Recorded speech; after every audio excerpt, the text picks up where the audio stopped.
ನಮಸ್ಕಾರ ಎಲ್ರಿಗೂ, ಹೇಗಿದ್ದೀರಾ? ನಾನು ನಿಮ್ಮ ಸುಜಾತ ಮಲ್ನಾಡ್.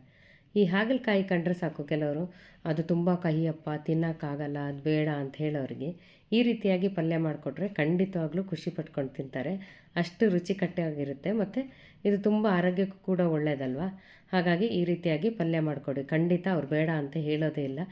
ಹಾಗಾದರೆ ಈ ಹಾಗಲಕಾಯಿ ಪಲ್ಯನ ಹೇಗೆ ಮಾಡೋದು ಅಂತ ನೀವು ಕೇಳ್ಬೋದು. ಖಂಡಿತವಾಗ್ಲೂ ಹೇಳ್ಕೊಡ್ತೀನಿ. ಅದಕ್ಕಿಂತ ಮೊದಲು ನೀವೇನಾದರೂ ನನ್ನ ಚಾನಲ್ನ ಮೊದಲನೇ ಸಲ ವೀಕ್ಷಣೆ ಮಾಡ್ತಾಯಿದ್ರೆ ದಯವಿಟ್ಟು ಒಂದು ಲೈಕ್ ಮಾಡಿ, ಶೇರ್ ಮಾಡಿ, ಸಬ್ಸ್ಕ್ರೈಬ್ ಮಾಡಿ ಅಂತ ಹೇಳ್ತಾ ವಿಡಿಯೋನ ಶುರು ಮಾಡೋಣ ಬನ್ನಿ.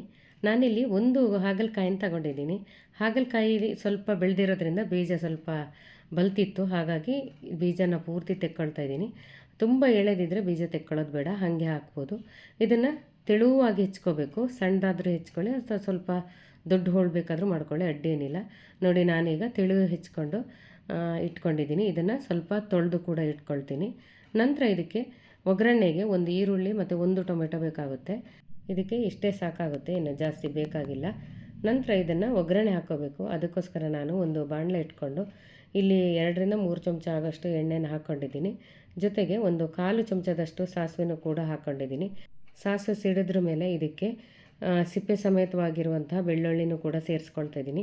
ಬೆಳ್ಳುಳ್ಳಿನ ಯಾವಾಗಲೂ ಸಿಪ್ಪೆ ಸಮೇತವಾಗಿ ಸೇರಿಸಿದ್ರೆ ಒಗ್ಗರಣೆಗೆ ತುಂಬಾ ಚೆನ್ನಾಗಿರುತ್ತೆ. ಹಾಗೆ ಇದು ಸ್ವಲ್ಪ ಕಂದು ಬಣ್ಣ ಬರೋ ತನಕ ಚೆನ್ನಾಗಿ ಹುರ್ಕೋಬೇಕು. ಇಷ್ಟು ಬಂದರೆ ಸಾಕಾಗುತ್ತೆ. ನಂತರ ಈಗ ನಾನು ಹೆಚ್ಚಿರುವಂಥ ಈರುಳ್ಳಿ ಹಾಕ್ಕೊಂಡಿದ್ದೀನಿ. ಈರುಳ್ಳಿನ ಇದೇ ರೀತಿ ಸಣ್ಣಕ್ಕೆ ಹೆಚ್ಕೊಂಡ್ರೆ ಚೆನ್ನಾಗಿರುತ್ತೆ ಪಲ್ಯಕ್ಕೆ, ಅದಕ್ಕೋಸ್ಕರ ಸಣ್ಣದೇ ಹೆಚ್ಕೊಂಡಿದ್ದೀನಿ. ಇದನ್ನು ಅಷ್ಟೇ ಒಂದು 2 ನಿಮಿಷ ಚೆನ್ನಾಗಿ ಹುರ್ಕೊಳ್ಬೇಕು. ಈಗ ಟೊಮೆಟೊನೂ ಕೂಡ ಸೇರಿಸ್ಕೊಂಡು ಚೆನ್ನಾಗಿ ಹುರ್ಕೊಳ್ತೀನಿ. ಟೊಮೆಟೊನೂ ಕೂಡ ಅಷ್ಟೇ ಸ್ವಲ್ಪ ಚೆನ್ನಾಗಿ ಹುರಿದಾದ್ಮೇಲೆ, ಅಂದರೆ ಒಂದು 2 ನಿಮಿಷ ಹುರ್ಕೊಂಡ್ರೆ ಸಾಕಾಗುತ್ತೆ. ಈಗ ಟೊಮೆಟೊನೂ ತುಂಬ ಚೆನ್ನಾಗಿ ಬೆಂದಿದೆ, ಇಷ್ಟು ಬೆಂದರೆ ಸಾಕಾಗುತ್ತೆ. ಈಗ ಹಾಗಲಕಾಯಿನೂ ಕೂಡ ನಾನಿಲ್ಲಿ ಸೇರಿಸ್ಕೊತಾ ಇದ್ದೀನಿ. ಇಲ್ಲಿ ಕಹಿಯನ್ನು ತೆಗೆದಿಲ್ಲ ನಾನು ಹಾಗಲಕಾಯಿದು, ಹಾಗೇ ಹಾಕ್ಕೊಳ್ತಾ ಇದ್ದೀನಿ. ಆಮೇಲೆ ಒಂದು ಚಿಟಿಕೆ ಆಗೋಷ್ಟು ಅರಿಶಿನನೂ ಕೂಡ ಸೇರಿಸ್ಕೊಳ್ತಿದ್ದೀನಿ. ಜೊತೆಗೆ ಒಂದು 1/4 ಚಮಚದಷ್ಟು ಉಪ್ಪನ್ನು ಹಾಕ್ಕೊಂಡಿದ್ದೀನಿ. ಹಾಕ್ಕೊಂಡ್ರ ಮೇಲೆ ಈ ರೀತಿಯಾಗಿ ಚೆನ್ನಾಗಿ ಬಾಡಿಸ್ಕೋಬೇಕು. 1 ನಿಮಿಷ ಬಾಡಿಸ್ಕೊಂಬಿಟ್ಟು ಆನಂತರ ಇದಕ್ಕೆ ಮುಚ್ಚಳ ಮುಚ್ಚಿಟ್ಟು ಬೇಯಿಸ್ಕೋಬೇಕಾಗುತ್ತೆ. ನೋಡಿ 1-2 ನಿಮಿಷ ಆದಮೇಲೆ ಹೀಗೆ ಚೆನ್ನಾಗಿ ಕಾದಿದೆ. ನಂತರ ಇದಕ್ಕೆ ಸ್ವಲ್ಪ ನೀರನ್ನು ಹಾಕ್ಕೊಳ್ತೀನಿ. ಈ ಲೋಟದಲ್ಲಿ ಅರ್ಧ ಲೋಟದಷ್ಟು ನೀರು ಹಾಕ್ಕೊಂಡಿನಿ. ಜಾಸ್ತಿ ನೀರು ಹಾಕೋದು ಬೇಡ, ಇಷ್ಟು ಹಾಕ್ಕೊಂಡ್ರೆ ಬೇಕಾದಷ್ಟು ಆಯಿತು. ಎಲ್ಲ ತಿರುಗಿಸಿ ಆದಮೇಲೆ ಇನ್ನೊಂದು 2 ನಿಮಿಷ ಈ ರೀತಿಯಾಗಿ ಮುಚ್ಚಿಡಬೇಕು.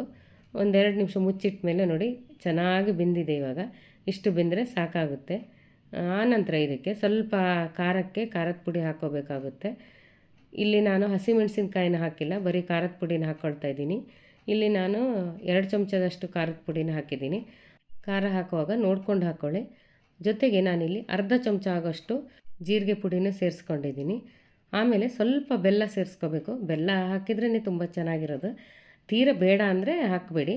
ಹಾಗೆ ಹಾಕ್ಬಿಟ್ಟು ಸ್ವಲ್ಪ ಕಲಿಸ್ಕೋಬೇಕು. 1 ನಿಮಿಷ ಈ ರೀತಿಯಾಗಿ ಕಲಿಸ್ಕೊಂಡ್ರೆ ಸಾಕಾಗುತ್ತೆ. ಇವಾಗ ಒಂದು ಸ್ವಲ್ಪ ಮುಚ್ಚಿಡಬೇಕು, ಆ ನೀರು ಪಸೆ ಆರೋ ತನಕ. ನೋಡಿ ಇವಾಗ ಚೆನ್ನಾಗಿ ಬೆಂದಿದೆ, ಇಷ್ಟಾದರೆ ಸಾಕು. ನೋಡಿ ಇಷ್ಟು ಚೆನ್ನಾಗಿ ಪಲ್ಯ ಉದ್ರುದ್ರಾಗಿ ಆಗಿದೆ ಅಲ್ವಾ. ಈ ಪಲ್ಯ ಅಂತೂ ತುಂಬಾ ರುಚಿಯಾಗಿರುತ್ತೆ.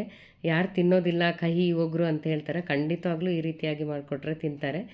ಜೊತೆಗೆ ನಾನಿಲ್ಲಿ ಕುಚ್ಚಲಕ್ಕಿ ಗಂಜಿನೂ ಕೂಡ ಮಾಡ್ಕೊಂಡಿದ್ದೆ. ಗಂಜಿ ಜೊತೆ ಅಂತೂ ಈ ಪಲ್ಯ ತುಂಬಾ ರುಚಿಯಾಗಿರುತ್ತೆ.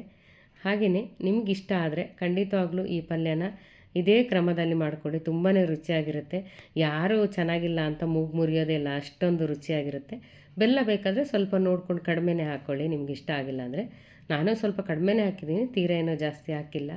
ಹಾಗಾದರೆ ನಿಮ್ಮನೆಯಲ್ಲೂ ಈ ರೀತಿಯಾಗಿ ಮಾಡ್ತಿರಲ್ಲ, ಈ ರೀತಿ ಪಲ್ಯ ಮಾಡಿ ತಿಂದಾದ್ಮೇಲೆ ಹೇಗೆ ಬಂತು ಅಂತ ನನಗೆ ಕಮೆಂಟಲ್ಲಿ ತಿಳಿಸೋದನ್ನು ಮಾತ್ರ ಮರಿಬೇಡಿ ಅಂತ ಹೇಳ್ತಾ ಮುಂದಿನ ವಿಡಿಯೋದಲ್ಲಿ ಸಿಗ್ತೀನಿ. ಹೋಗಿ ಬರಲಾ? ನಮಸ್ಕಾರ, ಎಲ್ರಿಗೂ ಶುಭವಾಗಲಿ.